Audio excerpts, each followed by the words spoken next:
or sync session kahit na isa or dalawa lang kayo. Kahit nga actually wala pang umattend. Pag pumatak ang I would like to start na. Magi-start ako kasi number one, recorded naman to. So you can go back kung sakasakali na medyo malate kayo ng ng dating. Okay. And so yun, just a few announcements. Finally tapos ko na yung yung reading material nyo for topic 2. So baka medyo magulat kayo. Medyo mahaba siya. At medyo mahaba siya dahil puro siya illustration. So tingnan niyo siya mabuti at aralin niyo siya mabuti kasi I'm not really sure kung mati-discuss na or matatapos natin to before tayo mag-quiz. Okay, dahil actually sana nga sometime next week I plan to proceed with topic 3 sana. Although feeling ko matagal na naman akong gagawa ng reading material for that. Okay. So pero nevertheless, tingnan niyo yung kumpleto ng topic 2 material niyo. And ayun, na-assign ko na rin pala yung homework niyo. Homework 2 niyo. Okay. So continuing, kung if you may recall, yung pinag-usapan natin last session natin is that we talk about yung mga qualitative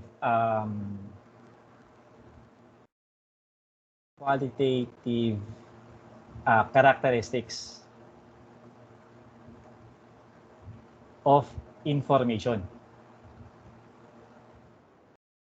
Okay?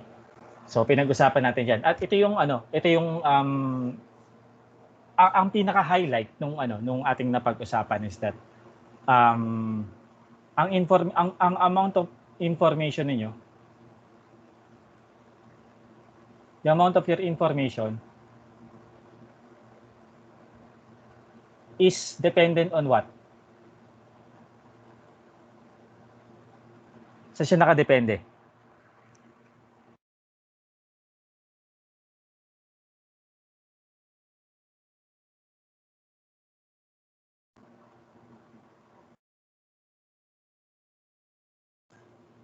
May mare-recall ba natin?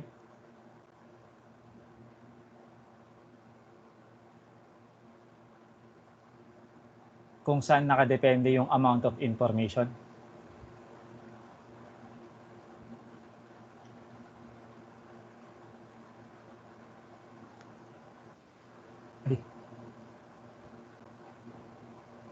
Wait lang.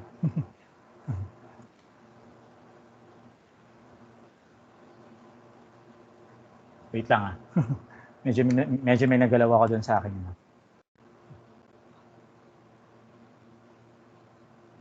So yun, wait lang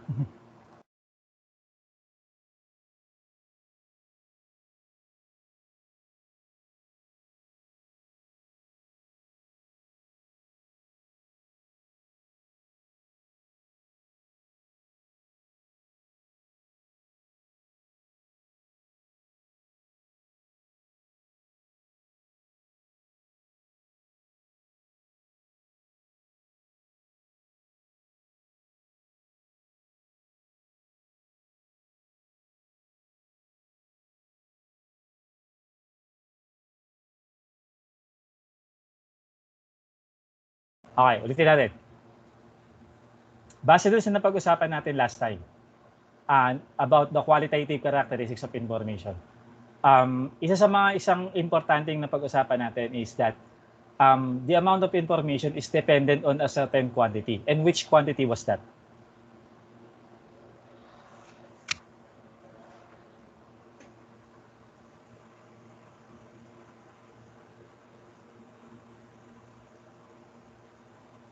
Anyone?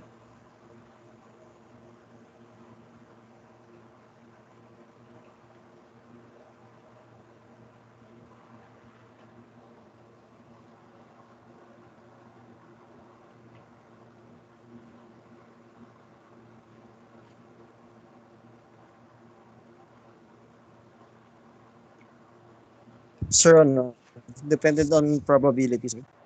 Probability ng ano? Nung message, sir. Or of the information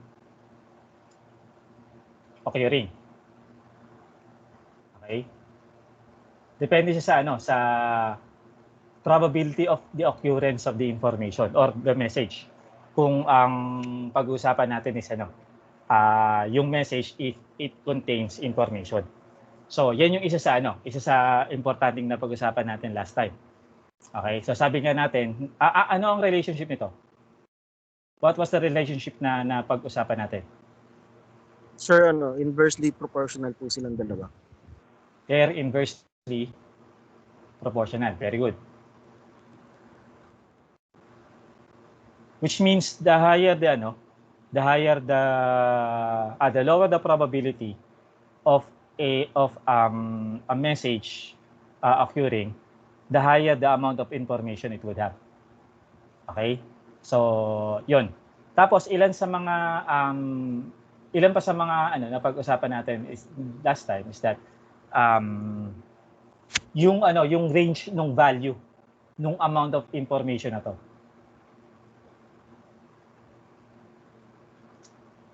Ano yung range of value na ilalagay natin sa amount of information based dun sa observations na nagawa natin last time? 0 or greater than greater than equal to 0, sir. Okay. So it could be 0 or positive. Okay. So the amount of information may be only 0 or positive. So we emphasize that amount of information or the amount of your information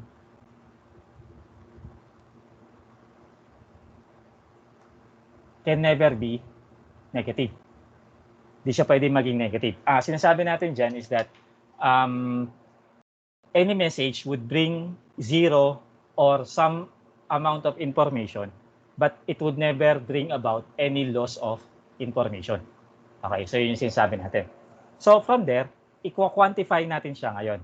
Okay, so gagawa tayo ngayon, or magde-devise tayo ngayon ng ilang mga methods, okay, mga formula in order for us to measure the amount of information.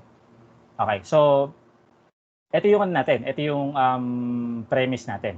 Number 1, any information source produces an output that is random. Okay? That is, the source output is characterized in statistical terms. So meaning, kung meron man tayong information source at nagpo-produce siya ng random, of course, we do not know, we might know what would be the set of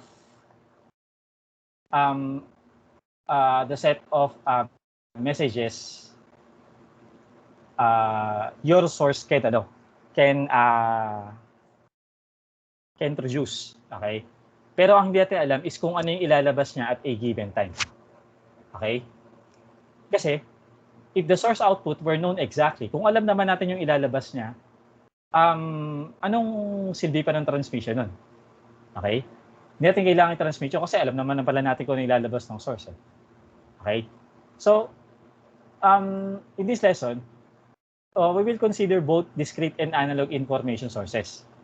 Okay? Although, later on, sabi ko nga, last time, yung mga analog information sources natin can be converted to digital.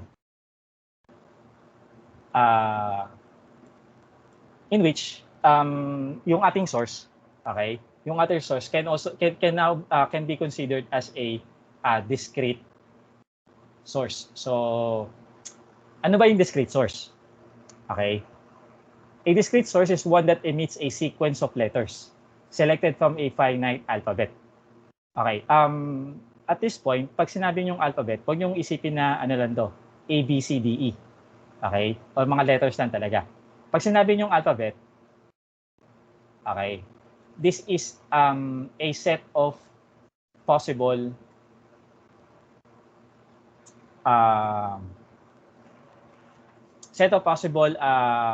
source outputs.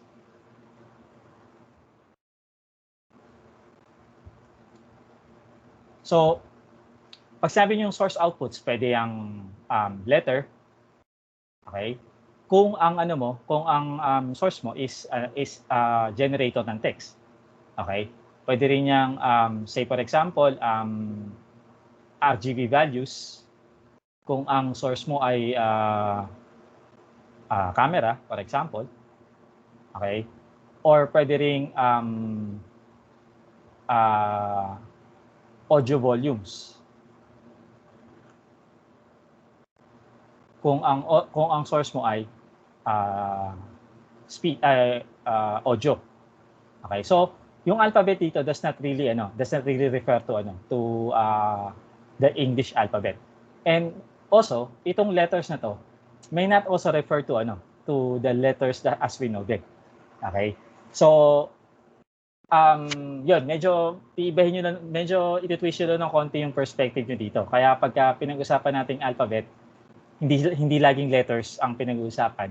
Okay? At pag sinabi yung letters, hindi eksaktong letter talaga. Pwedeng yung letters na yun, set of numbers. Okay? So, yun. Now, for example, a binary source, okay, emits a binary sequence of the form na yan. Okay? So, pag sinabi yung binary source, ibig sabihin nun, yung source nyo, meron dalawang letters. Okay? So, si binary source, yung kanyang alphabet, okay, meron dalawang letters, 0 at saka 1. Okay? Kaya siya tinawag na binary. Kasi dalawa yung niya. Dalawa yung possible na na output. So ito, yung tinatawag na alphabet. Okay? Itong 0 at saka yung 1, yan tinatawag na letters. Naintindihan ba? Opo, sir.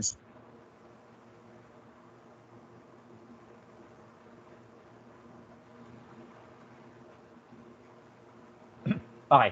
More generally, a discrete information source with an alphabet of L possible letters, okay, say X1, X2, up to XL, okay, emits a sequence of letters selected from the alphabet. So ito yung tinatawag nating alphabet, yung X1, X2, up to XL, yan tinatawag nating letters.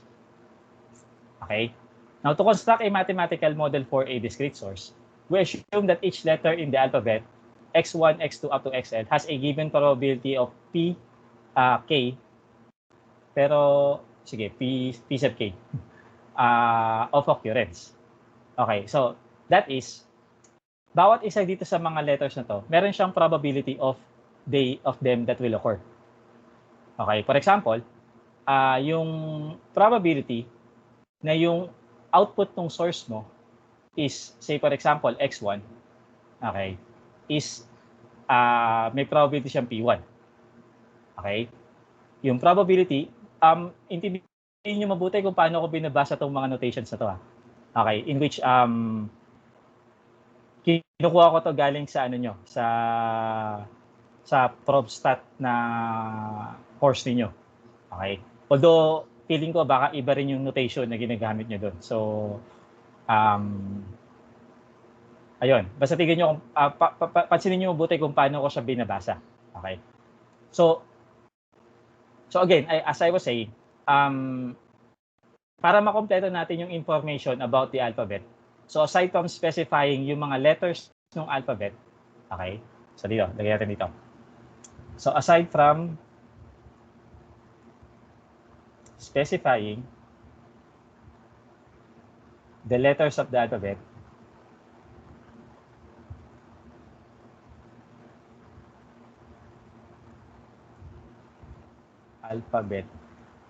so yun na nga yung X1, X2, X3, hanggang sabi natin XL. Okay? We also need to specify its probability of occurrence. Okay? So, kailangan ma-specify natin ano yung probability na yung source nyo mag-generate ng X1. So, we write that as the probability that your source, okay, will produce X1 as an output. Okay? Which is, say, P1. Okay? What is the probability that your source, okay, will produce X2 as an output. So say that is P2. Okay? What is the probability that your source will produce X3? So that would be P3. And so on until we say na yung probability that your source is or that your source will produce XL, okay, that would be P sub N. Okay, naintindihan to?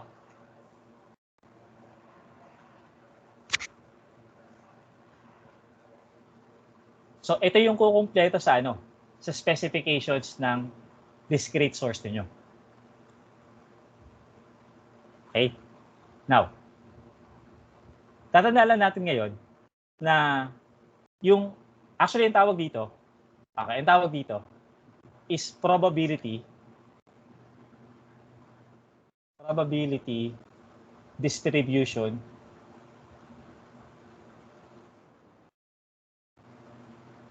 of alphabet X. Okay, if ito yung alphabet X nyo if this is your alphabet X, okay, we write it as X equals, your alphabet X is the set X1, X2, X3, up to XL. Yan yung alphabet niyo. Ngayon, yung set of probabilities ito, yung P1, P2, P3, up to PL, is called the probability distribution of alphabet X. Okay? Ngayon, tatandaan nyo lang na yung sum ng mga probabilities na yan, okay? Lahat ng probabilities na yan, dapat ang sum niyan ay 1. Okay? Ibig sabihin kasi nun, kaya mag-1 siya, kasi yung i-generate na message, okay, yung i-generate na message or letter nung alphabet ninyo, nung source ninyo, okay, is among those letters or among those letters of the alphabet. So dapat yung sum nung probability distribution niya dapat mag-equal sa 1. Okay? Naintindihan?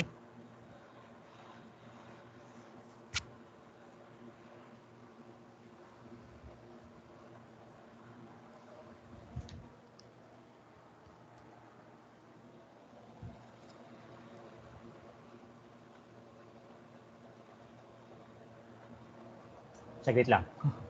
Minom lang ako ng tubig. Okay. So, yun. Kailangan mag-sum up yan sa 1. Pag di yan nag-sum up sa 1, ibig sabihin, may problema yung source nyo. Okay? So, we consider two mathematical models of discrete sources. So, in the first, we assume that the output sequence from the source is statistically independent. Ibig sabihin, pagka sinabi nyo ang mga events niyo ay statistically independent, ibig sabihin, a later event will not be influenced by a past event. Ibig sabihin, mangyayari yung event 2 without the influence of event 1. Okay? Or any previous events. Okay? So, in the case ng pinag-uusapan natin, ibig sabihin nun, yung source niyo magge-generate ng letter out of this alphabet without influence or without any regard sa kung ano yung naging previous na output niya. Okay? So ibig sabihin for example, yung probability na mangyayari to, yung probability na mag-output siya si source nyo ng X1 is not dependent on whether the previous output was X2 or XL or X3 or any letter for that alphabet. So yun din tawag nating statistically independent. Okay? So ibig sabihin itong probability distribution niya, stand-alone talaga siya. Okay? Naintindihan ka ng ibig sabihin ng statistically independent?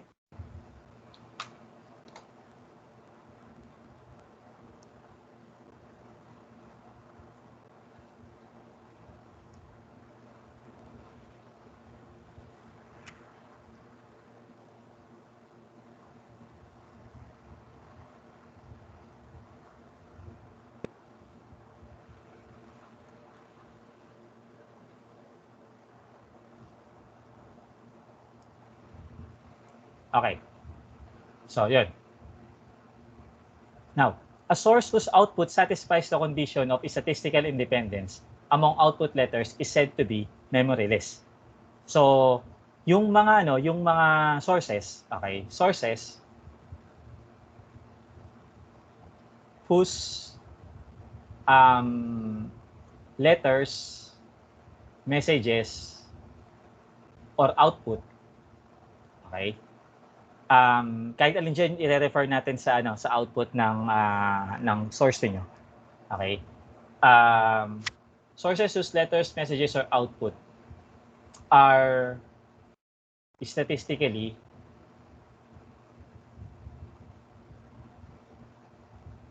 independent are called discrete, ipaparticular natin na discrete sources, okay, whose letters, messages, or output are statistically independent are called discrete memoryless sources. Okay, or DMS. Okay? So kapag nakita niyo yung acronym na DMS, DMS stands for discrete memoryless sources. So it means na yung source niyo, aside from being discrete, ibig sabihin nun yung alphabet niya ay countable. Okay? It is also memoryless. Okay? Memoryless because it doesn't really remember kung ano yung mga naging output niya previously. Ang concern niya lang, ano yung output niya at this particular point in time, at this time instant. Pero kung ano yung output niya previously, wala siyang pakialam.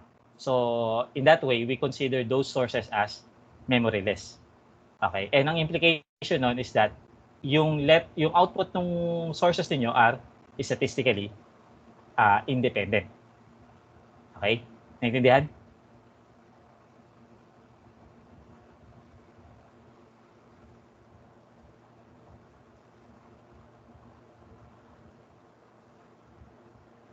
Okay. If the output of the discrete source is statistically dependent, okay? Kapag naman may statistical dependence yung output ninyo. Ibig sabihin, para mag-occur ang isang output, meron siyang requirement na kailangan mag-occur muna ito. Mag-occur muna ang isang outcome. Okay? Common yan sa English alphabet, for example. Halimbawa,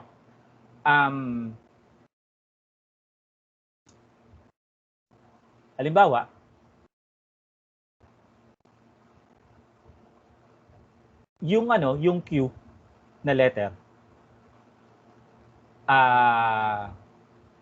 napakababa ng probability na ang susunod na letter dyan ay letter, for example, T. Kung bubuo tayo ng English words at official English words, okay? So, mababa yung probability, o baka nga almost zero, na yung susunod na letter dyan ay letter T. Okay? So, furthermore, ang letter na usually kasunod ng Q, tatanungin ko kayo, anong letter usually ang kasunod ng Q? Kapag nagbabasa kayo ng English text at nakakita kayo ng Q, ano usually yung letter na kasunod niya? U, sir. Letter? U. U. Yan. Okay? So, letter U. Okay? So, ibig sabihin, yung appearance nung U dito sa letter na to ay nakadepende sa appearance ng Q. Okay? Ibig sabihin, yung probability ngayon na yung probability na magpo-produce ng U yung source niyo. For example, yung source natin is text generator. So yung probability na U ang output niya given, okay, na ang previous output ay Q ay mataas. Okay? Pero ikumpara mo yan sa probability na ang output mo ay T, given na Q, yung naunang letter sa kanya, almost 0 yan. Naintindihan niyo itong notation na to? Ito yung basa dyan, ha? Probability of U occurring. U here is an output. So, ano na siya? Output talaga siya. Probability of U occurring given, okay, given Q,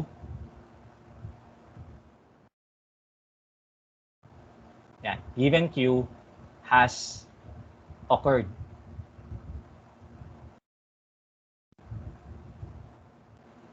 Yun yung basa dyan. Okay, dun sa notation na yun. Okay? Naintindihan ba?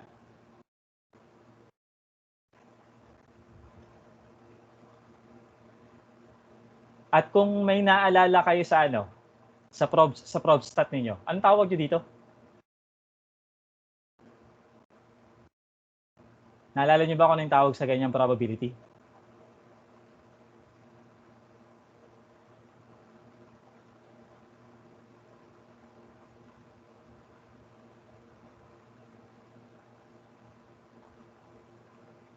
Ito, kung hindi nyo naalala, ang tawag dyan, conditional probability. Which now should be obvious kasi conditional siya kasi yung probability mag-o-occur lang given that another thing has occurred. Okay? Kaya tawag sa kanya conditional probability. So ngayon, meron tayong mga sources na ganun. Yung statistically independent, ibig sabihin nakadepende siya sa mga previous outputs nyo. Okay? Now, in that case, we may construct a mathematical model based on statistical stationarity. Okay. Later on, meron tayong pag-uusapan about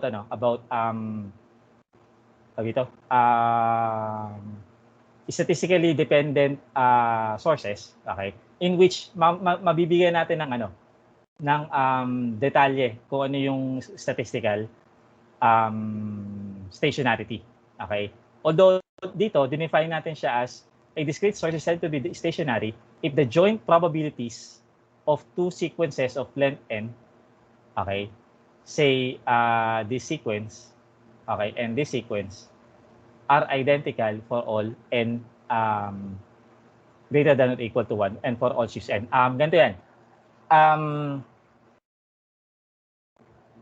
Kung merong isang part yung alphabet ninyo na yung probability nun ay mapi-fix natin at hindi siya statistically independent. Okay? Then there is that part na tinatawag nating statistical or stationarity.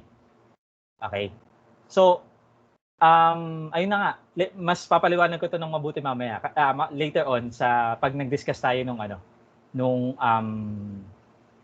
nung source na alternative sa DMS natin. Kasi dalawa yung aralan nating source. Yung isa DMS, yung isa yung ating mukha bang tawag doon, nakalimutan ko. Yung basta may isa pang source. Okay. So, ayun. Explain natin yung stationarity later on. Okay. Now, that's for discrete sources. Okay. Now, kung analog naman yung source mo, tulad nga sinasabi ko sa inyo, okay, kung analog yung source nyo, pwede nyo naman siyang i-sample. Okay. So, itong nakikita nyo equation na yan, yung itong nandito na nakikita nyo komplikadong equation na yan, is actually what we call the ideal sampling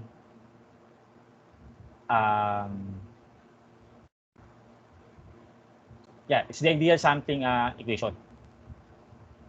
Okay. Basically, marami kasing way para mag-sample ng signal. Okay? Meron tayong tinatawag na instantaneous sampling. Okay?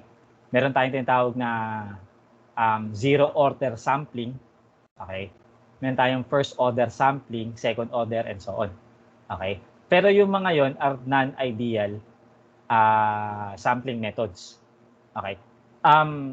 Yung sinasabing instantaneous sampling is kung meron kang signal, okay, yung pang-sample mo, eksaktong-eksakto, pipitik at kukuha ng sample dun sa time na gusto mong kumuha ng sample. Tapos mawawala na yung sampling signal mo. Okay? Tapos,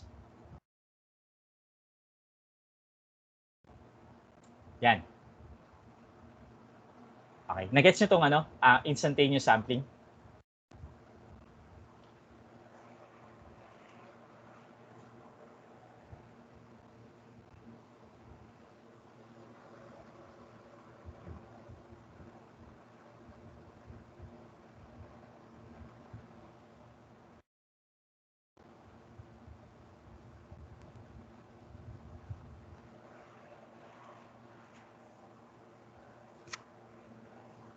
Sige. So, mukhang wala na kausap. Yung instantaneous sampling, yun nga, kukuha kayo ng sample at a particular at an instant point in time. Okay? Which is una-una yung gantong method is napakahirap talagang i-accomplish. Dahil saan ka kukuha ng signal na pipitik lang doon sa time na gusto mo mag-sample ka. Okay? So, yan. Kaya medyo mahirap i-accomplish itong instantaneous sampling. Okay? Ang mga practical na methods of sampling is, halimbawa, ito yung signal niyo. Yung tinatawag nating zero order sampling. Yung zero order sampling, meron kang yung pang-sample mo ng signal is constant at a certain point in time, at a certain time interval. Okay? Halimbawa from about T1 up to T2, constant siya. Okay? Tapos, based dun sa value ng signal mo, yung next value niya is either tataas siya or bababa siya. So in this case, madedetect niya kasi itong slope na to, na pataas siya. So yung signal yung ngayon, yung sampling signal yung ngayon, papalo pataas. Okay? Tapos magiging constant ulit siya. Okay? Magiging constant ulit siya. From T2 to 3. Okay? So, ang mabubuo yung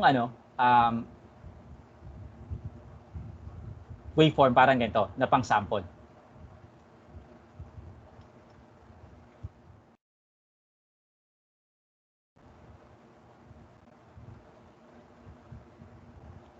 Ngayon, nasan yung samples nyo? Yung samples nyo is yung tatamaan ng constant value. Yung lahat ng value sa tatamaan ng constant value nung sampling signal nyo. Okay? Yun yung magiging samples niyo. Okay? So, yan yung zero order sampling. Now, medyo madali itong i-generate kasi yun nga, ang kailangan mo lang dito is magde-determine kung yung signal mo ay pataas or pababa. Which is madali namang i-accomplish sa isang circuit. Okay? And then, yung pagkuha ng values ng signal niyo at dun sa mga constant values ng sampling signal niyo. Okay? Ito yung tinatawag yung staircase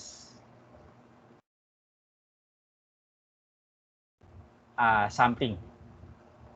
Kasi yung mabubuo yung waveform para mag-sample is parang staircase. Okay? Intindihan?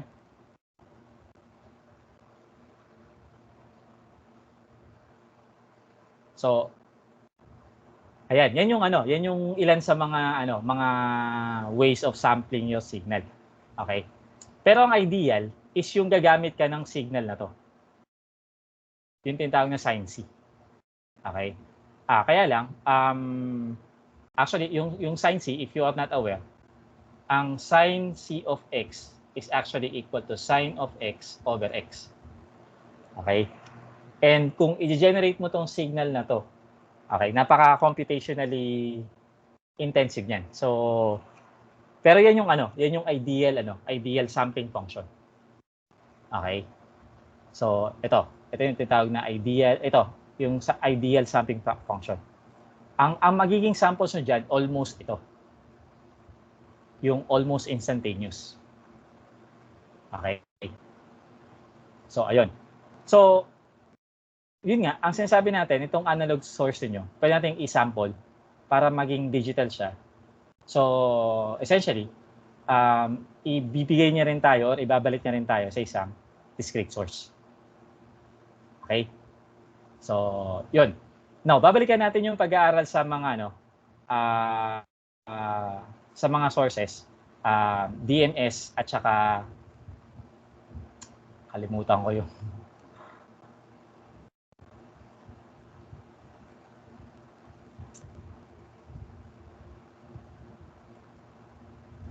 tsaka yung yun nga, yung statistically dependent sources. Pero mamaya magkakaroon ng mas maikling pangalan yun. Kalimutan ko lang talaga. Okay. So, measure of information. Okay. Develop an appropriate measure of information. Let us consider two discrete random variables, x and y. Okay. With possible outcomes in the alphabets, itong x at itong y, these are the alphabets. Okay. Now, yung alphabets nyo, okay, would contain letters such as x1, x2, x3, and so on. Okay. At the same time, yung y natin, okay, meron din mga letters na y1, y2, y3, and so on. Okay. Now, the output of your source, okay, the output of your source is a random variable x and a random variable y. Okay, which can assume any of this, okay, or this. Okay? So, naintindihan yung pagkakaiba ng mga letters na yan.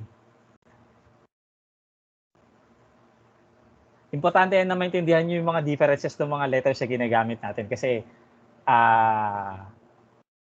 baka kapag binabasa nyo to at hindi nyo na-detect yung pagkakaiba na yun, malilito na talaga kayo. Okay, itong dalawang to, ginagamit natin to show alphabets. Okay? So, yan yung alphabet nung source nyo. Okay, ito naman, ginagamit natin to show the variable representing the output. Okay, the variable representing the output. And remember that these variables are random. Now, itong small x at saka yung small y, those are the letters or those are the particular outputs nung sources natin. Okay, naintindihan? Yung pagkakaiba ng datong yan?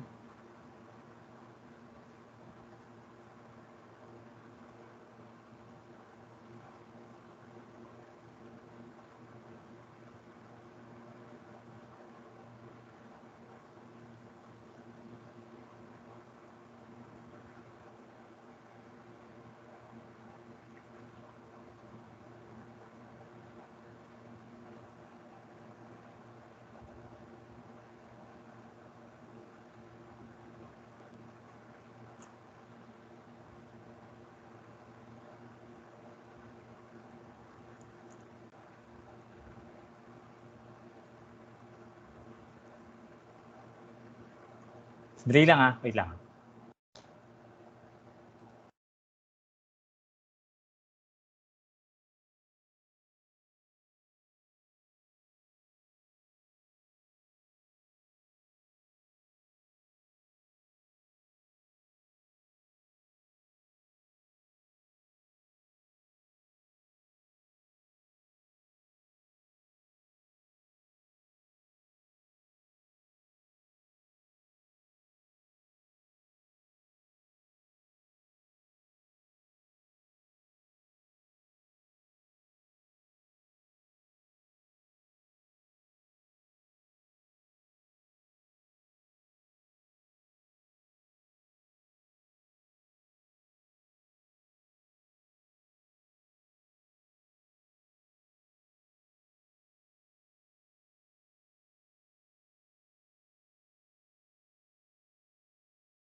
Okay. So, we observed that when X and Y are statistically independent, okay, the occurrence of Y provides no information about the occurrence of the event X. So, sabi nga natin, kapag independent ang dalawang outcome, okay, the occurrence of one outcome does not affect the occurrence of another. Okay. On the other hand, when X and Y are fully dependent, such as the occurrence of Y determines the occurrence of X, okay, then the information content is simply provided by any of the events. Okay. Ang ibig sabihin nun, kung fully dependent, okay, kung sigurado tayo na ang outcome ni variable X ay X. Okay? Kung ang kung lalabas kay variable Y ay Y, okay? Then hindi mo na kailangang kumbaga yung occurrence ng X ay fully dependent lang on X. Kasi parang parang ganito.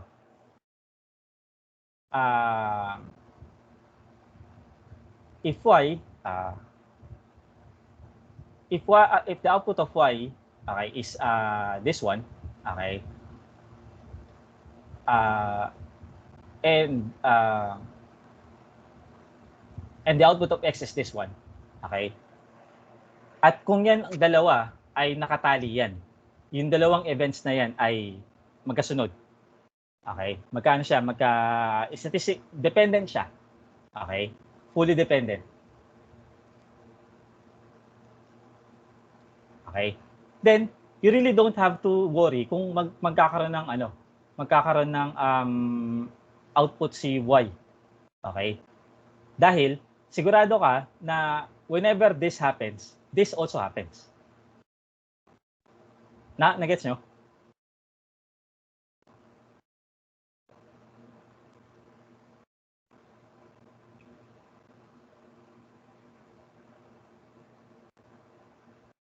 So it means that in the case of the fully dependence of the event X on Y, okay, then we will just look at this event.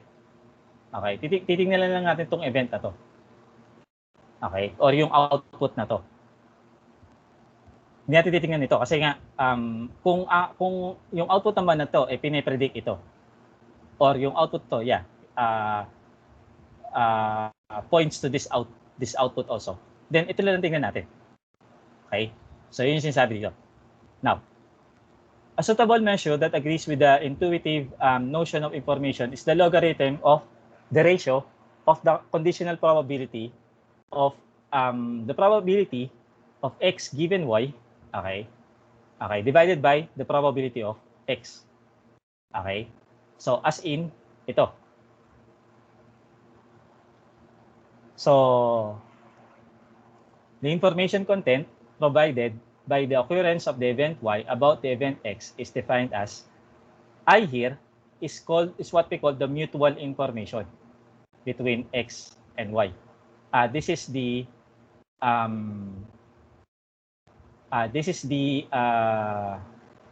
amount of information, okay, contained both in message X and Y. Okay? So, yan. Now, the mutual information, so tawag natin mutual information, no? Okay? Ngayon, kung ito ay mutual information between the outputs, so small letter X ito at saka small letter Y. Okay? Kung titingnan natin yung mutual information, okay, between the random variable X and the random variable Y. Ibig sabihin, regardless kung ano yung eksaktong output niya, okay, as long as manggagaling siya or magiging output siya nung random variable X nyo at saka yung random variable Y nyo. Okay? So, ang tawag natin doon is yung average siya ng mutual information nung lahat nung outcomes natin. Okay? So, ang gagawin natin doon is yung ito. Okay? Yung mutual information ng isang output, okay, multiplied to its probability, conditional probability. Okay? Ito yung mutual information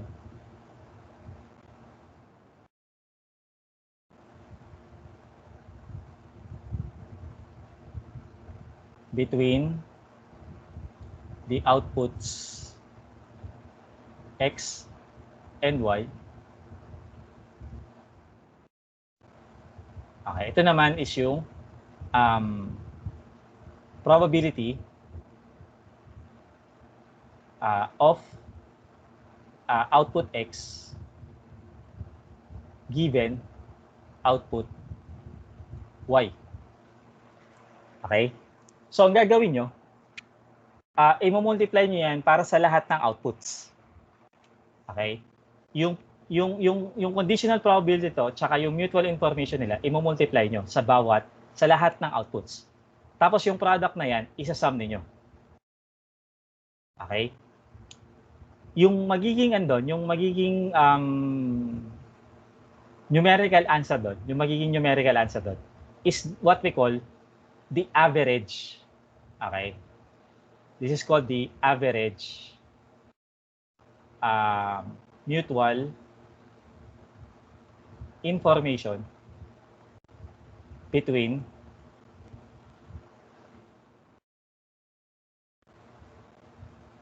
the random variables X and Y. Okay? So, tingnan niyo yung mga pagkakaiba ha. Again, kung maliit yung X, okay, we're talking about a particular output. Okay? Pero if we're talking about uppercase X and uppercase Y, we're talking about different possible outputs na. Ang gagawin natin ngayon is i-ano natin siya, i-average natin siya. Sa probability niyo, yung itong product na to. Okay, yung product na yan. Ang tawag niyo diyan mathematical expectation. So kung inaral niyo sa probability yan, baka pwede niyo balikan pagka hindi niyo maalala. Okay? So, ayan. Now, ngayon, since itong mutual information of between X and Y, okay, is this one. So papalitan natin siya dito. Okay, papalitan natin siya dito.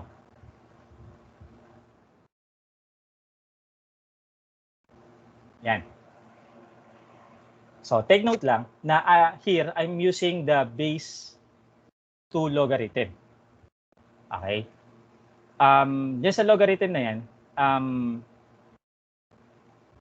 this makes the unit of the mutual information of the output, okay, between the outputs in bits.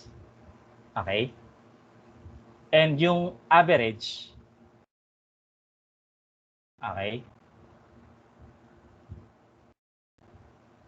in bits per source output. Okay? So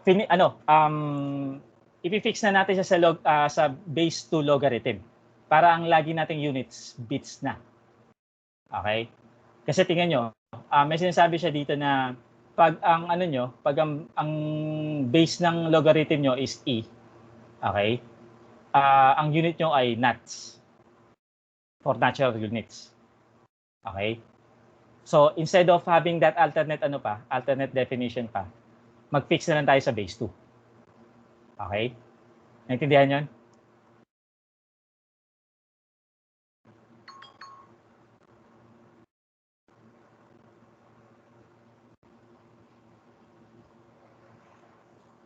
Kaya lang, ito lang nitatandaan nyo. Ito nitatandaan nyo. Yung bits as a unit to measure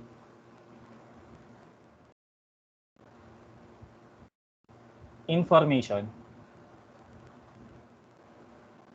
Okay? Yung bits as a unit to measure information is not the same as the binary digit or yung bit in a binary code word. Okay? Yung baka kasi ang alam nyo sa bits, ito. Halimbawa, meron akong code na 1011 1011011011011110. Yan. Halimbawa, meron akong ganyang code. Okay? So, baka ang alam yung bits is kung ito. Yan. Yan, isang bit yan. Okay? So, pagbibilangan nyo kung ilang bits ngayon to, 1, 2, 3, 4, 5, 6, 7, 8, 9, 10, 11, 12, 13, 14, 15, 16 bits. Okay, 16 bits. Okay? Tama ba? Yan yung pagkakalam nyo sa bits.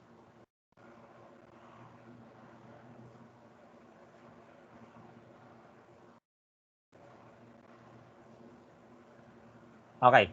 To be more specific, this is called, this is 16 binary digits. Yung isa kasi niyan, tawag digit. Okay. Sa isang code word, ang tawag nyo sa isang sa isang number na nandyan ay binary digit. Okay? Kaya lang by custom, yung binary digit ginagawa natin bits. Okay? Pero yung bits na to, hindi ito yung bits na gagamitin natin to measure the amount of information. So yung bits dito as a unit to measure information ay hindi ito. Okay? So baka maghanap kayo ng or magbilang kayo ng pamaya pag nag-specify tayo ng information, maghanap kayo ng bits. Makakuha tayo ng 4.75 bits. Magtaka kayo, bakit 4.75? Okay? So, magkaiba yung bits na ginagamit natin to measure information dun sa bits or binary digit used to count the number of binary digits in a binary code word. Okay ba yun? Maliwanag?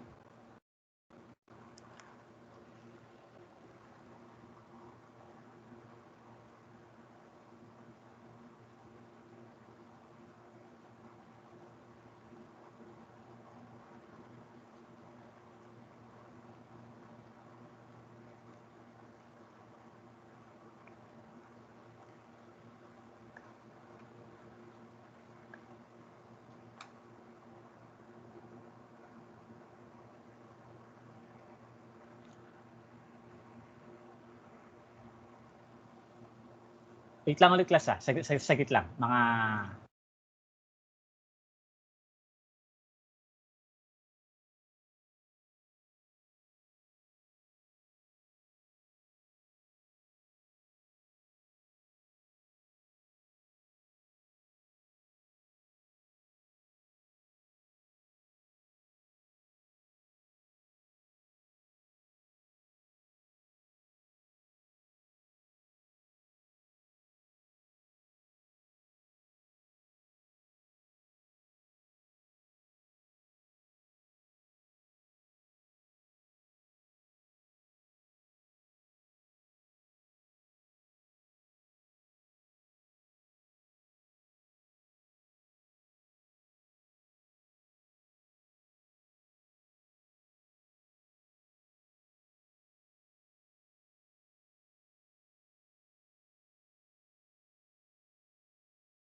Okay, sorry.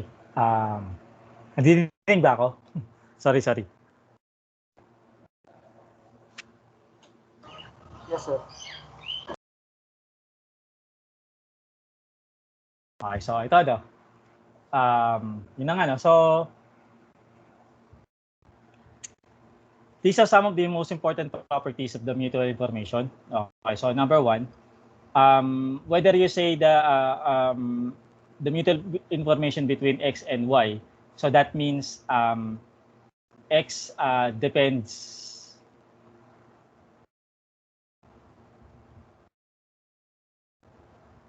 on Y. Okay, o kaya, pwede nyo naman sabihing Y depends on X. Okay? Kasi kung makikita nyo makikita nyo yung formula niyan, ang nakalagay nga dyan, X, Y, is the sum of P, probability of X given Y. Okay? Sorry, probability of X and Y pala. Okay? So, joint probability ito. Okay? Times log 2 of P, X given Y. Okay? Over probability ng X. Okay? Pag binaliktad nyo kasi yan, magiging ano yan? Y, yung mutual interpolation between Y and X is yung sum ng probability ng joint probability ng ng Y at saka ng X log ng 2 ng P of Y given X over probability of Y. So pansinin niyo yung pagkakaiba ng formula pag nagbaliktad siya. Okay? Pero since yung we will be establishing na silang dalawa lang naman yung hinahanapan natin ng mutual information.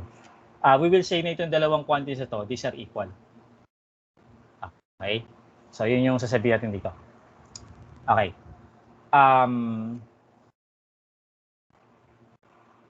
If again, information is positive or zero. Okay?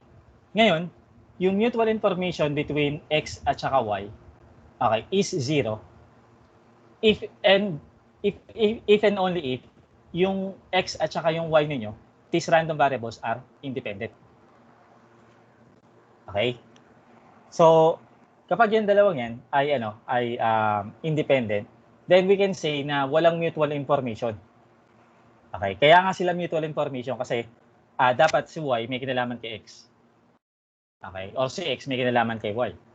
Okay? Ngayon, kapag wala silang kinalaman dahil independent sila, then yung mutual information nila, zero. Okay? Maliwanag yun?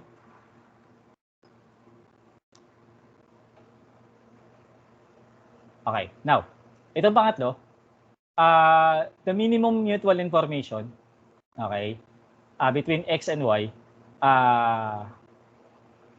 the maximum pala. The maximum mutual information between X and Y is the lower, whichever between the alphabet X and the alphabet Y have smaller sizes. Okay? So, yung kumbaga, mas maliit yung information, yung information niyo is limited by the alphabet of the having the lower size. Okay? Or having smaller size. So, kung sino between alphabet X and alphabet Y, ang merong mas maliit na alphabet or mas maliit na mas konting letters. Okay? Doon nakadepende yung maximum mutual information niyo. Okay? Maliwanag ba?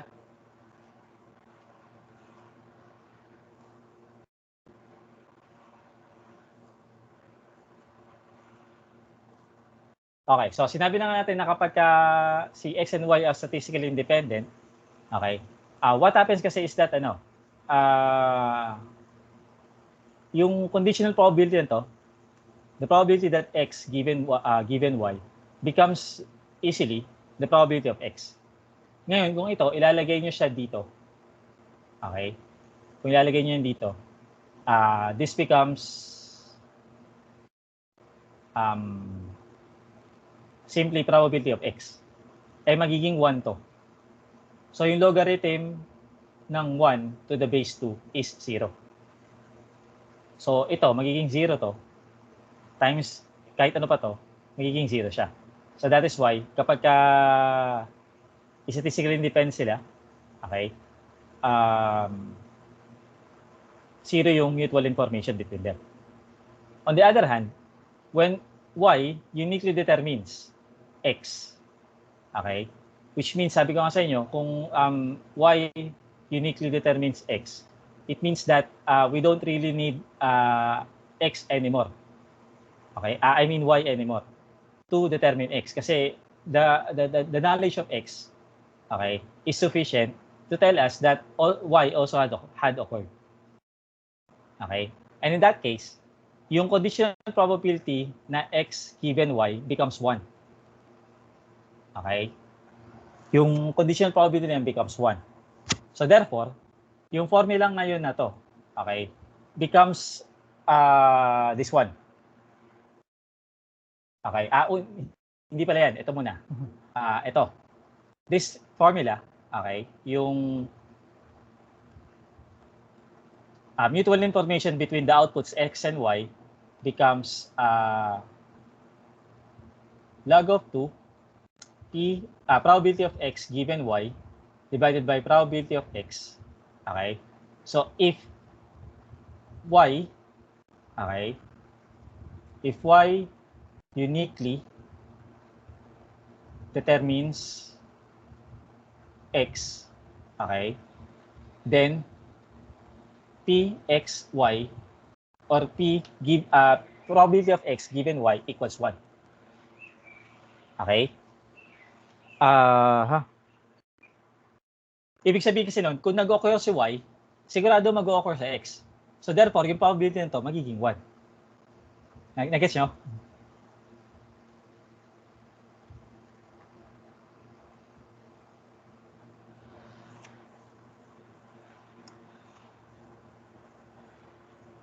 Tandaan yung ibig sabihin nitong Px given Y, okay, si Y had occurred already.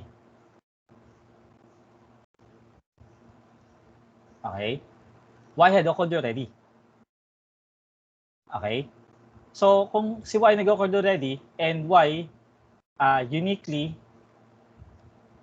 determines X, okay, therefore, X would also occur. Okay, X will had occurred also. So therefore, yung probability na yan becomes 1. Okay? So ngayon, pag ito, pagka tinake into account natin itong scenario na to, okay, dun sa formula natin, magiging ganito siya. Okay, magiging ganyan siya. So ito ngayon, magiging 1 ito. Okay, tapos ito magiging probability na lang to of X. Okay? So since wala nang kinalaman yung Y dito, okay, ito ngayon, yung formula na yan, is yung amount of information of output X. Okay? So, yan yung sinasabi natin ngayong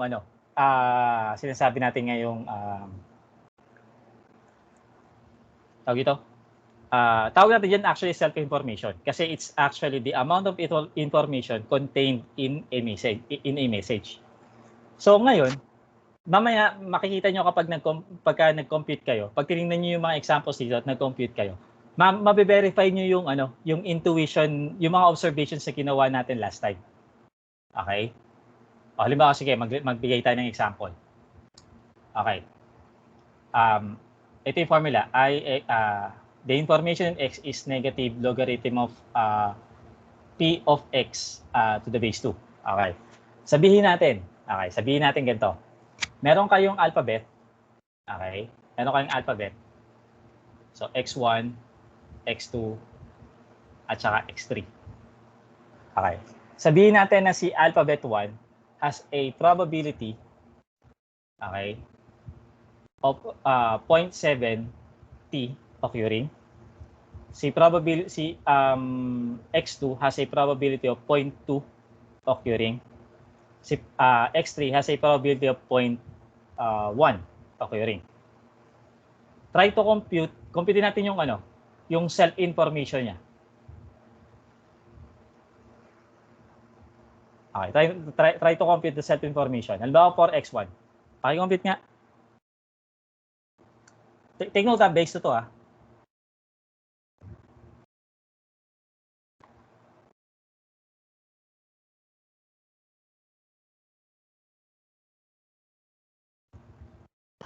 Sir, negative 0.61. Negative to ha. Ay, negative ba rin? 0.51, sir. 0.51. 51. Okay, ito. Pakibigay sa akin sa 4 decimal place. 46, sir. 46. Ang unit nito ay bits dahil ginamit natin base 2. Maliwanag ba? Yes, sir. Okay. So, sige. Yung kasunod.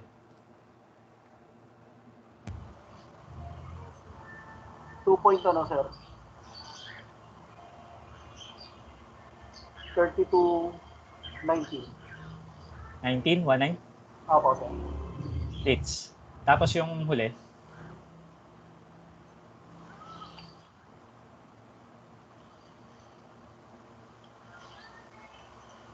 $3.3219, sir. 3.32. 19. 19 bits. Okay. Tingnan nyo to so yung isa, this is negative log ng base 2 ng 0.7. So yun, yung 5146. Okay. So, yun. So tawag natin dyan set information. Ngayon, i-verify natin yung observations natin last time. Okay. Una, yung value niya is positive. Okay? Yung value niya is either 0 or positive. Okay? So, ayan. Mamaya papakita ko sa inyo yung scenario kung kailan mag-0 to. Okay, number 2. Tingnan nyo. Mas mataas yung probability nung message na mag-occur. Mas mababa yung information content niya. Diba?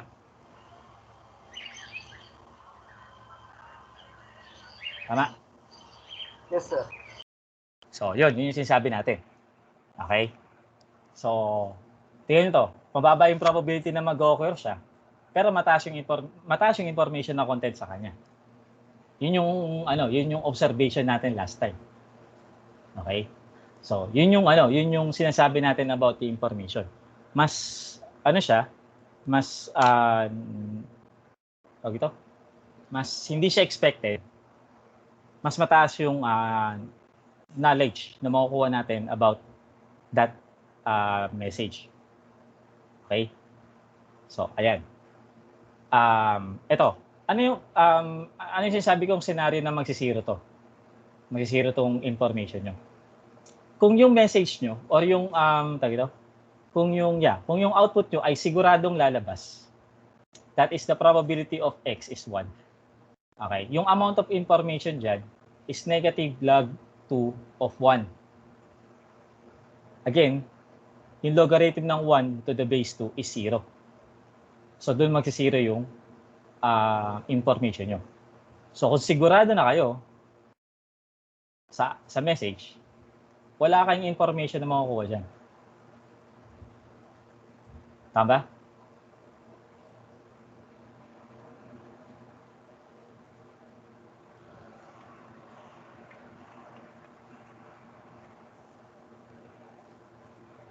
Tapos, eto pa. Anong range of values ang ina-assume ng probabilities natin?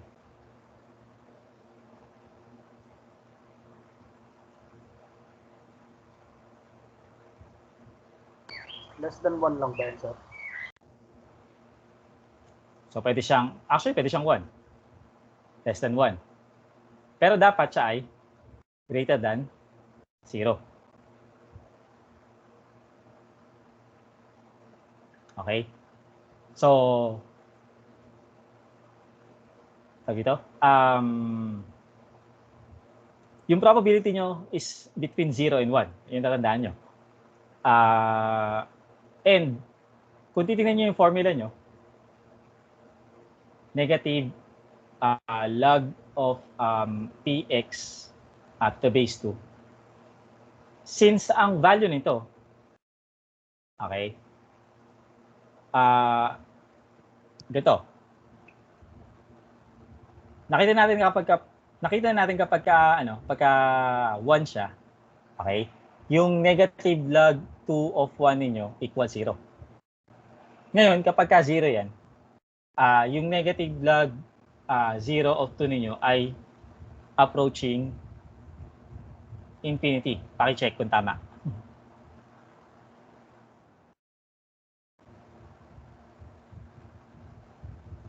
Ay, 0 pala.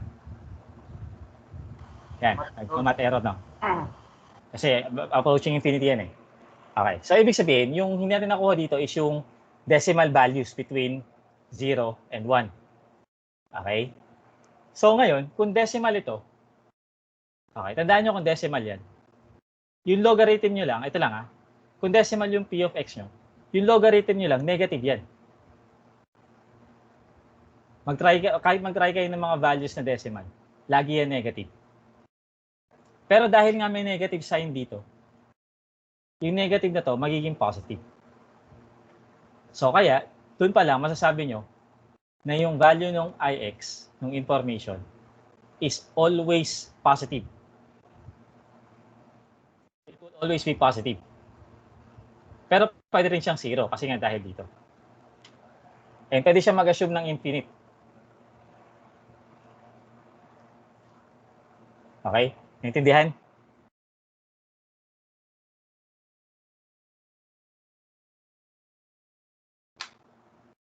So, ayan, na-verify ko na sa inyo yung na-verify ko na sa inyo yung mga observations that were made from the last last time's discussion. So from qualitative qualitative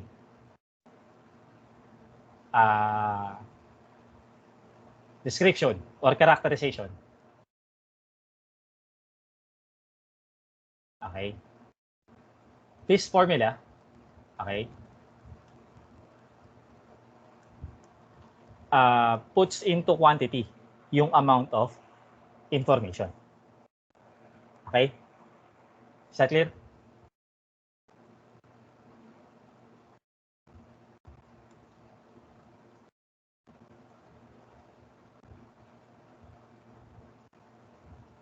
Okay. Pero bukod doon, okay, bukod doon sa tinatawag nating self-information or the amount of information, okay, we would like to obtain yung average. Okay. So ang gagawin natin ngayon is i-average natin yung information contained in all of the letters or messages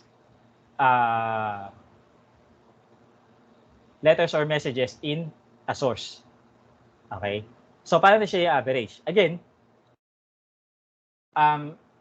itong quantity na to, okay, i-multiply natin siya dun sa probability of occurrence nung information na yun. Tapos, i-add natin tong product na to. Again, that product is called mathematical expectation. Ngayon, itong product na to, i-add natin siya for all of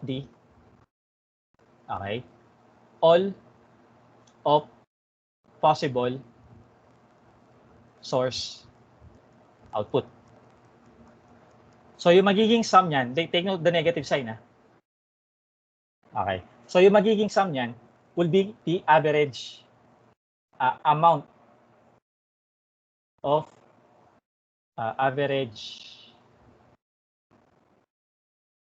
amount of information of source X. Okay? Which tatawagin natin siya sa pangalang entropy. Okay? Entropy. And we will give the symbol H for that. Okay? Narinig niyo na ba yung term na entropy?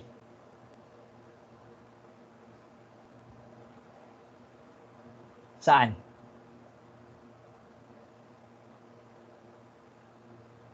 Sir. Sa Chemistry po. Sa chem. Sige. Saan pa?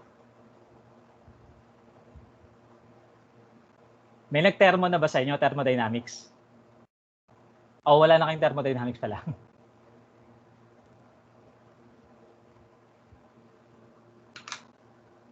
Meron din yung tawag kasing na entropy sa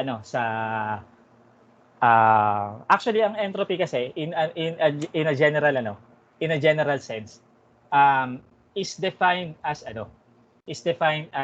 a measure of ambiguity. Okay? Measure siya ng ambiguity. Okay? So halimbawa, sa chemistry, ang entropy there is measures yung, say for example, yung ambiguity nung position ng atoms or ng electrons sa kanyang mga orbitals, sa orbitals ng atom. So, pwedeng ganung tingnan yung entropy. Sa thermodynamics, pwedeng tingnan siya in terms of the disorder of the molecules. Okay? And usually kasi kapag ang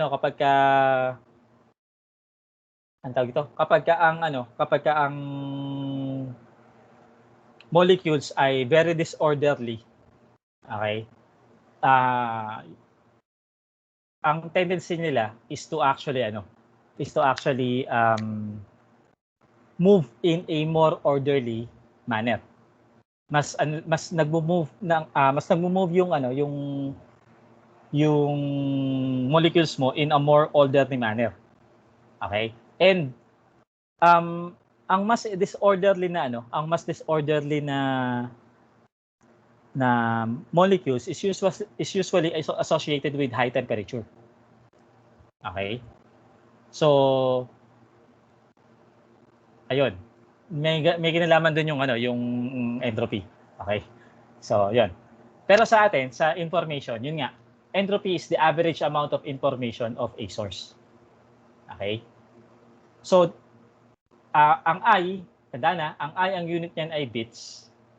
Ang entropy, okay, ang unit niyan ay bits per, actually, depende siya sa tawag mo sa output eh. Okay? In general, pwede niyo tawagin yung units ng entropy as bits per source output. Pero kung yung source output ang tawag niyo letter, the bits per letter. Okay?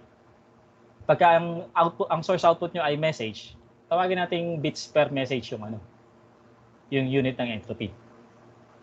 Naintindihan?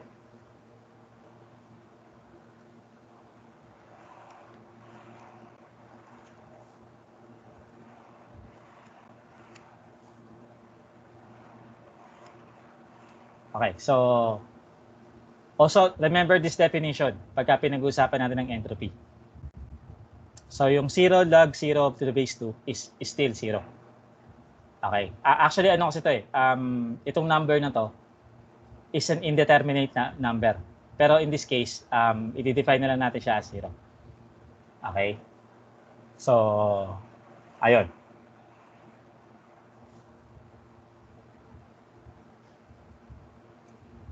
So ito, for a binary source with probabilities, binary source.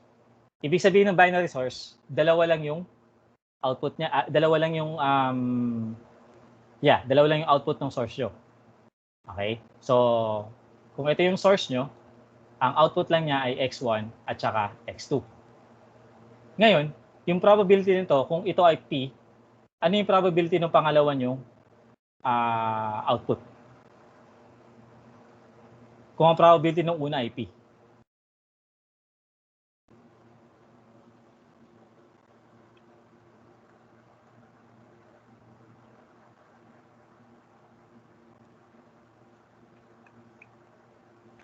One minus p, sir.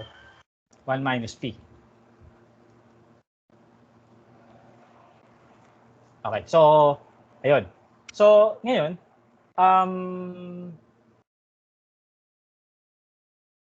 para ma-compute natin yung yung entropy ng binary source na yan. Okay? We would have to add yung entropy nito. Okay? At saka yung entropy para dito. Okay. Yung entropy para dito is P log, nakalimutan ko yung base 2 dito log of P to the base 2. Of negative pala. Negative P log of P to the base 2. Ito naman, this is 1 minus P times log of 1 minus P to the base 2. Negative. Naintindihan?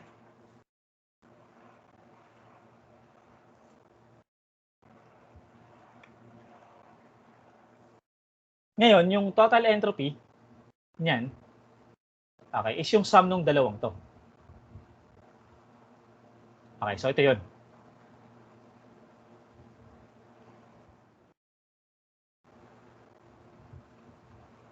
Okay?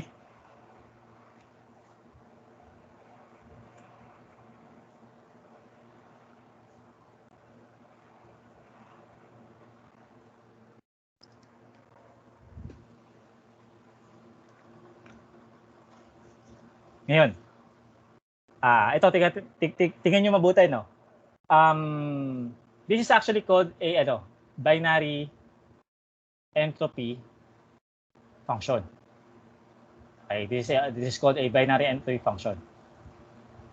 Okay? Now, since ang P ninyo would range from 0 to 1, okay, pwede natin palitan itong P nung mga numbers from 0 to 1, okay, and determine paano magbabago yung entropy ninyo. Okay, paano siya magbabago? Depende doon sa value ng P. Okay, so yung ano na yun, yung kapag ginawa natin yun, mapoproduce natin itong graph na to. So if I substitute P here in the binary entropy function, okay, between 0 and 1, kasi nga yung probability na to would assume values from 0 to 1. Okay? Tapos, graph natin yung entropy. So, ito yung P. Okay? Ito yung entropy ninyo. Okay? So, makita nyo yung probability ninyo is from 0 to 1. Zoom nga natin para mas makita nyo. Ayan. From 0 to 1 siya. Okay? Tingnan niyo yung value nung entropy nyo. So habang tumataas yung probability, tumataas din yung entropy niyo. Pero there will come a point na magre-reach siya ng peak value. Okay? Then once na tumaas pa yung probability beyond that, bababa na yung entropy niyo. Nakita?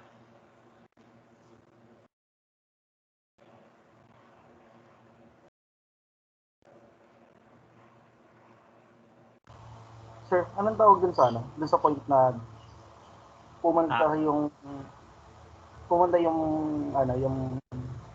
entropy ng No? Pumunta yung entropy ng? Ito ba? Ito tutukoy mo? Sure. Okay. Ayan. Yan yung peak entropy. Actually, doon papunta yung discussion ko. Diyan sa point na yan, pinakamataas ang entropy nyo, ang value ng entropy nyo. At kailan mangyayari yan? Okay? Kailan mangyayari na pinakamataas ang entropy niyo? Okay? Mangyayari yan kapag yung probability nyo nasa 0.5. Okay? So, anong implication nun? Balikan natin yung problem nyo. Yung alphabet nyo, again, binary source. Dalawa yung output. X1 at saka X2. Okay? Ang probability nito, P. So, ang probability nito, 1 minus P. Pero gawin natin na ngayon, instead na P at saka 1 minus P, gawin nating 0.5 at saka ano yung magiging probability ngayon dito? 1 minus 0.5, sir. Which is? 0.5 din, sir. 0.5 din. Okay. So ngayon, ibig sabihin nito, pinakamataas ang entropy kapag itong dalawa has an equal probability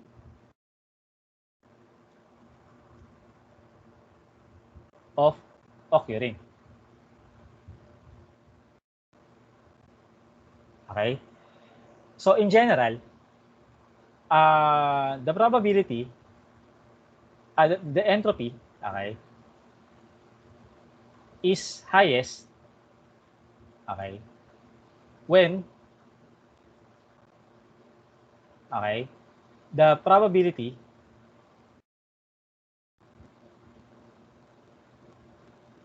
or the probabilities of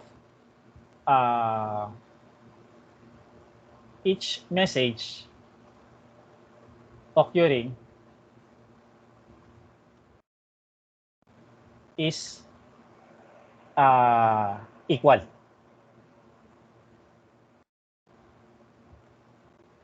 Kahit hindi binary source to. Okay, kahit hindi binary source. Kahit ano yan, kahit maraming members yung alphabet mo. Okay? As long as yung probabilities nung lahat ng letters o lahat ng output nung source mo ay equiprobable. Ibig sabihin yung probability niya of occurring is equal. Okay? Doon yung mako-compute yung pinakamataas na value ng entropy. Maliwanag?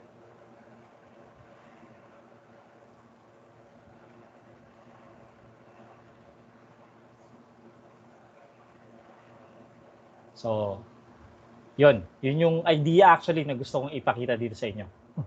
sa graph na yan.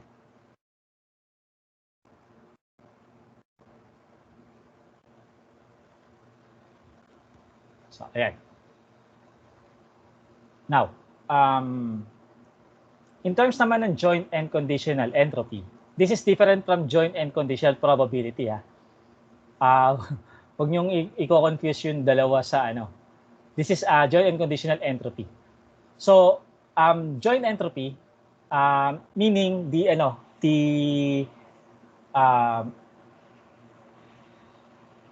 mutual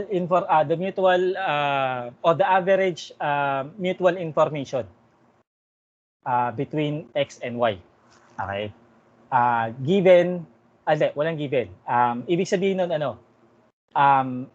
yung average information kung ang output ng source X mo ay X at yung output ng source Y mo ay Y.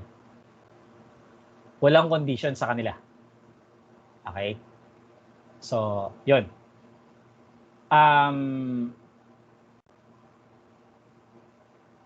Yung notation na to, baka mas familiar siya sa inyo as this one. So, siya yung probability ng union ay ng intersection ng X at saka ng Y. Okay, so that's joint probability.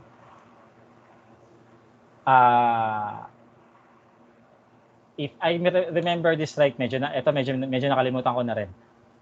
Pero if I remember this right,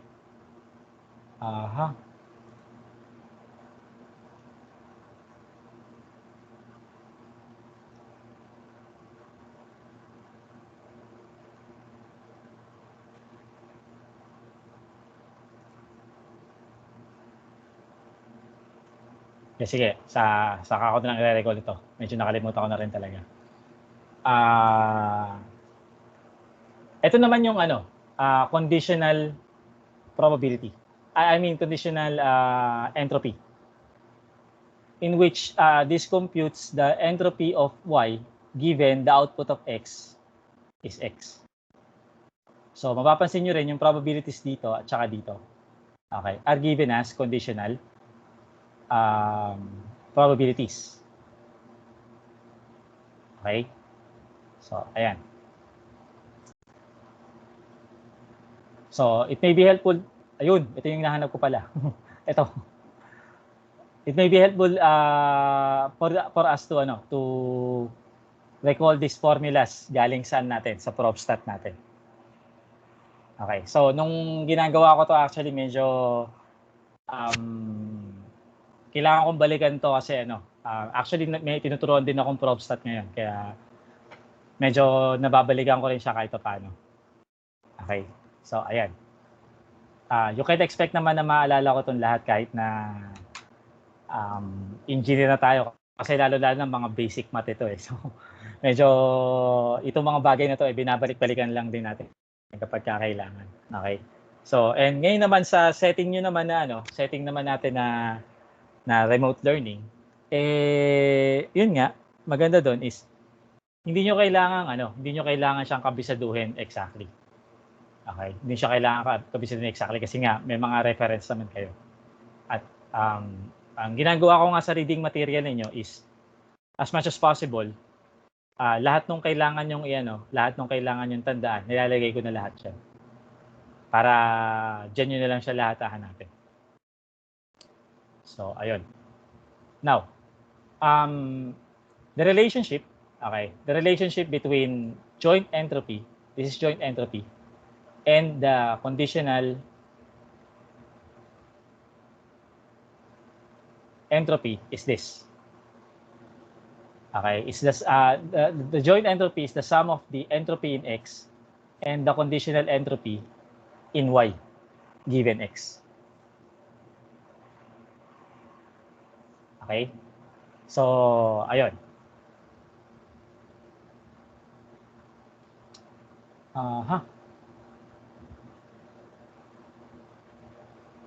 Sige, itong mga formulas na to is actually the simply the extension of the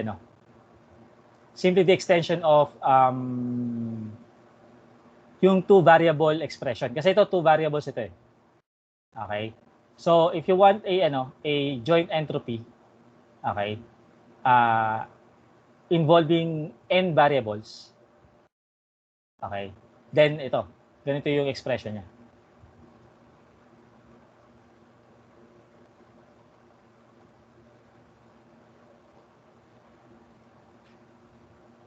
Okay, ito. Let's work on example number 2 para mas maintindihan natin siya kasi puro formula na tayo. Okay. Find the information content of a message that consists of a digital word. Digital word. Okay? Sa konteksto ng digital communications. Pag sinabi niyong digital word, ito yung code word, okay, or binary code word, okay, na consist of coded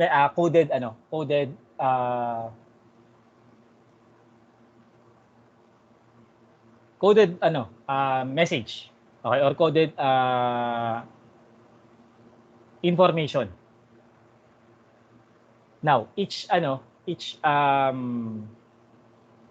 digit of the code word, okay, maybe binary or maybe can take on multiple levels.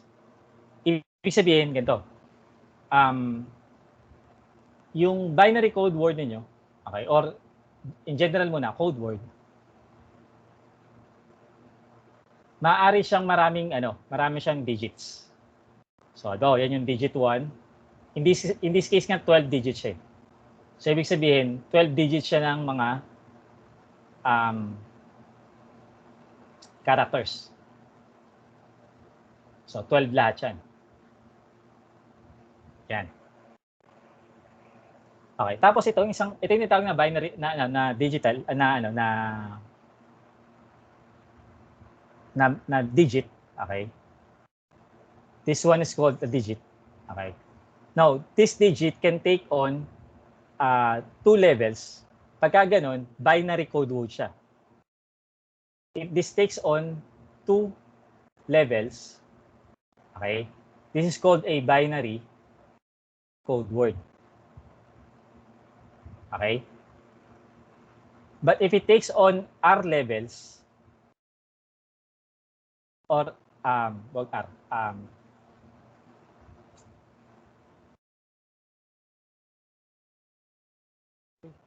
wait lang. Iba yung nano ko.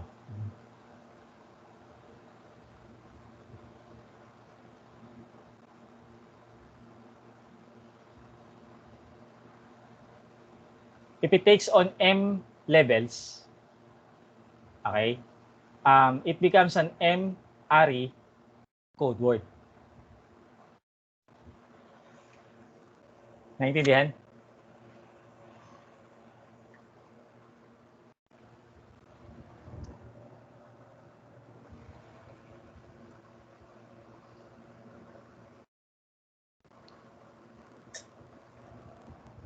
Okay.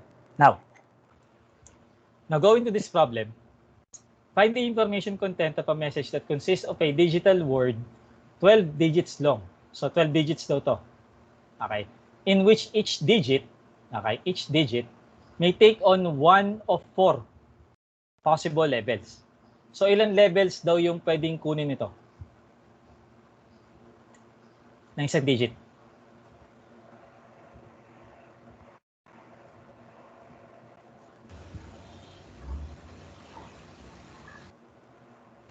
Ilang levels? 4 po.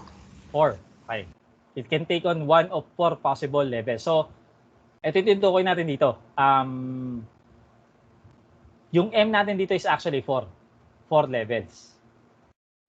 Okay? So, yun yung natin. Yun yung ating digital word natin. Ngayon, kung 4 levels yung kukunin niya or 1 of 4 yung kukunin niya, ibig sabihin nito, sa isang digit, merong 4 na possible na symbols. Okay? May 4 na possible na symbols na pwede siyang kunin. Now, let that symbols be, sabihin natin A, B, C, at saka D. Basta magkakaiba lang na 4. Okay? Hindi naman kailangan na talagang may level, pero magkakaiba na 4. So, A, B, C, D. So, meaning, yung first digit nyo pwedeng A, ito A din, tapos ito A din, and so on. Okay? So, ayun. Now, ganito natin siya muna tingnan, no? Let's treat the situation that this information is generated by a single source. Okay, tingnan mo natin yung situation na this information is generated by a single source. So ibig sabihin kapag ka naglabas si source ng ng message, 12 digits na kagad. Okay? Naintindihan?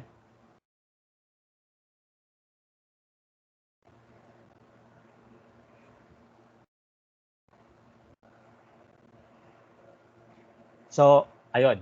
So kung ganoon, yung mga messages, yung mga posibleng messages ng na i-generate ng source nyo ay pwedeng ito. Okay? Pwedeng ito.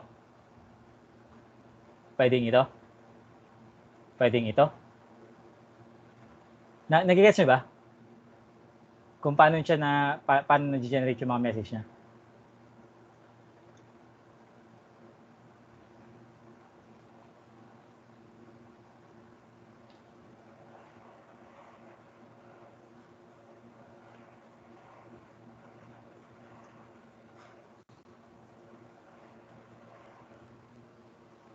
Okay, ang tanong, ilan lahat ito? Ilan lahat yung messages ng nyo? Ng source niyo?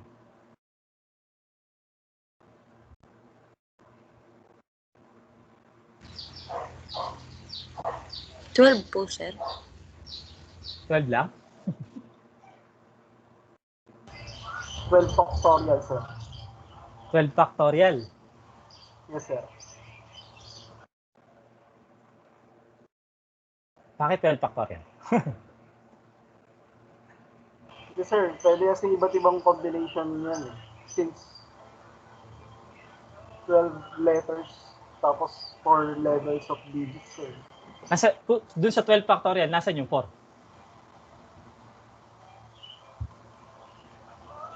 Kasi yung consider mo sa 12, yung 12, 12 digits eh. Nasaan yung 4 levels? Okay. Di ba? Oo, sir. Okay. Pero tingnan nyo to. Sa isang digit, ano to eh, again, ano to, basic problem to sa, sa probability natin. Okay. Sa isang digit, pwede kayong magkaroon ng A, B, C, o kaya D na level, di ba? Tama?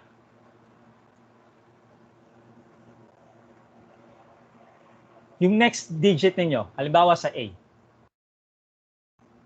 Halimbawa A yung una niyang kinuha. Yung next digit ninyo, ilan yung possible na pwede nyong isunod sa kanya? Ilan yung possible na 4 po, sir. 4 din. Yan yung A, A, B, B, C. C, D. Tama? Tapos, ito, ganoon din. A, B, C, D. So, sa una, meron kayong 4 na ways. Tapos, sa second digit, meron kayong ilan? Kung titingnan nyo itong pattern na to. 12 po. 12 ba? 16, sir. Ay, 16 po. 16. Or 4 square. Diba? Yes, sir. Eh kung sa pangatlo,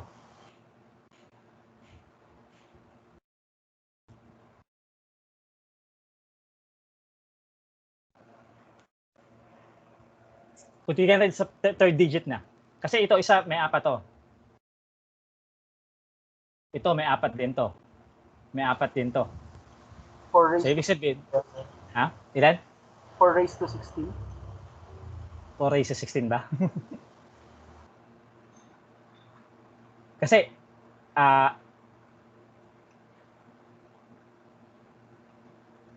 tingnan nyo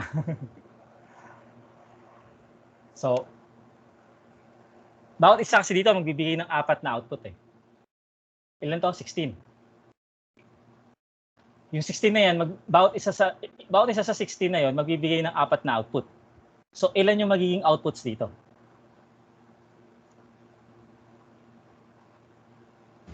64 po. 16 times 64. Opo, 64.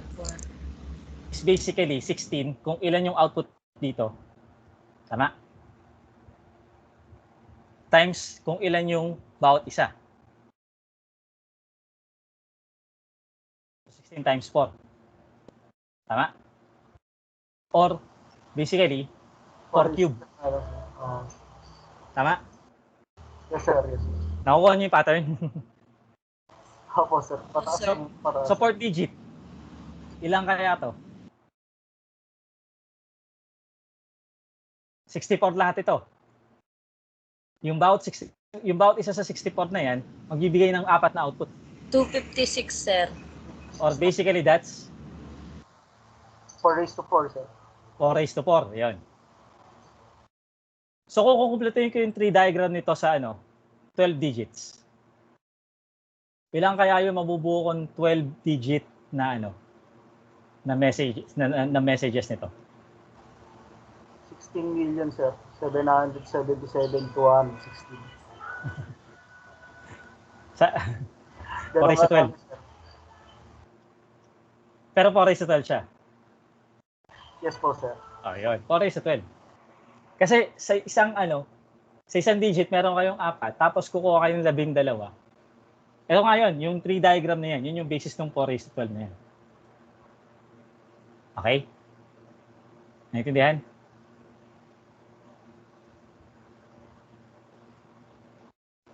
Ngayon, take note ang gusto natin mangyari dito is mag-compute tayo ng entropy. Gusto natin computein yung entropy nung message na to. Ng source na to. Okay? So, inaalam ko lang kung gaano karami yung messages. Bakit? Kasi ang sabi niya dito,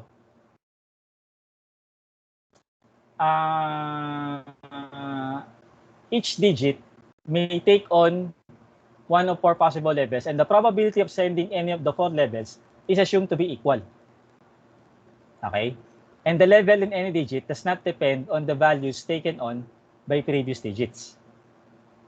Itong second statement niya na to, unahin ko na to, this indicates na ito ay statistically independent.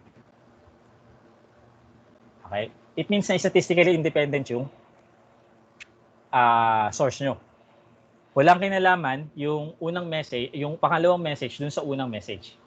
Okay?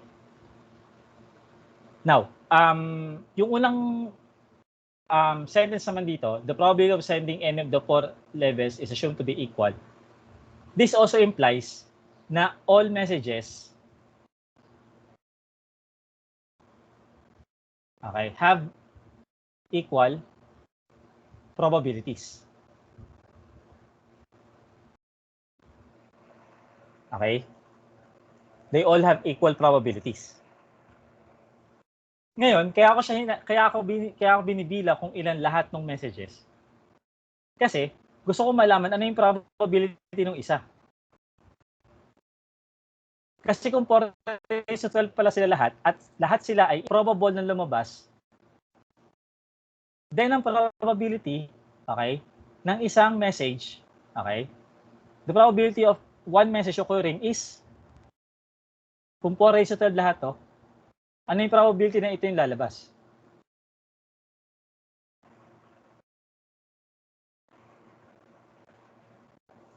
Kung 4:12 silang lahat.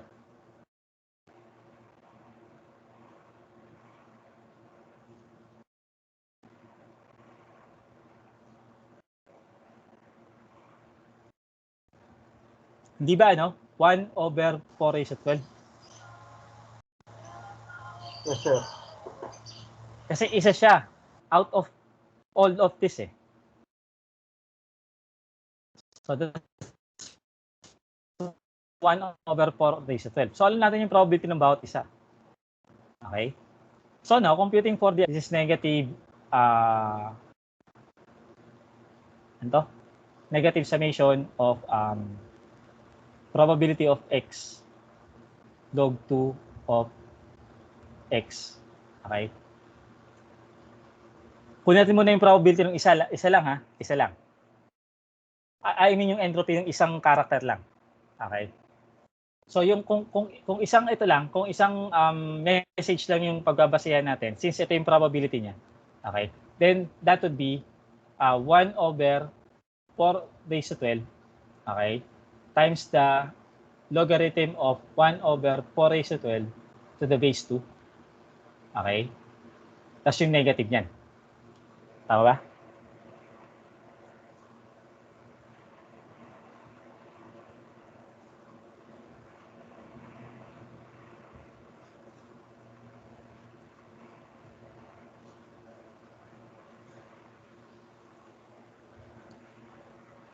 Ano lang to probability lang to ng isang message. Probability lang for example nito.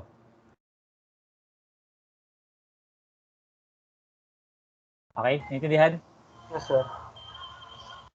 Ngayon, yung entropy kasi nito, yung entropy din nito. Kasi nga equal ito rin yun. Dahil nga pareho nga lang sila ng probability.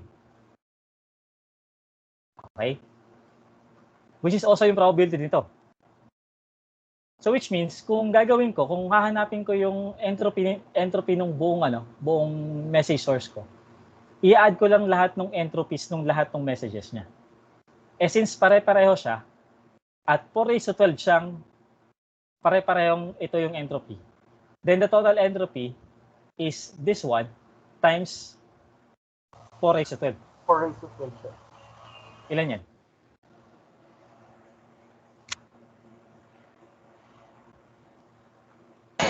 Twenty-four. 24, sir.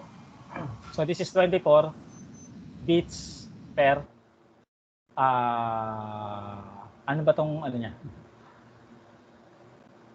Message. So bits per message na natin. So meron kang 24 bits per message. Yun. Okay. Tingnan nyo itong second situation. Yung second situation, ang gagawin naman niya dyan is yung isang digit, i-generate na isang source. Say that source is x1. Okay. So si source x1, meron siyang 4 na pwedeng i-generate na symbol. A, B, C, at saka D. Okay? So, tingnan nyo kung paano siya kukumpitin. At paano siya magpapareho nung results yung dalawa. Whether you treat the problem with a single source, katulad nito, or with different sources, katulad nito. Okay? So, tuloy niyo yung pag-aaral nito. Okay? May questions ba?